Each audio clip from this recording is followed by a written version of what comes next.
Tara, Tagaytay naman tayo. We've decided to visit and try this Tom and Tom's new brunch sa May Tagaytay. For reference, this is their menu. They also have a lot of desserts here. They also have cake, brownies, cookies, pizza, and everything. Everything! Check! Meron din silang photo booth here and sobrang luwag ng coffee shop na to. I love the ambience. I really love how spacious it is. It has 4 floors, so hindi ka talaga mauubusan ng upuan here. And you will enjoy as well the view.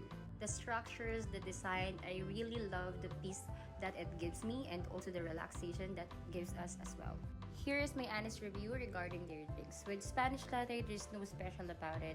Not too sweet, not too strong as well. The banoffee is okay for me, lalo na kapag pinili kayo sa banana.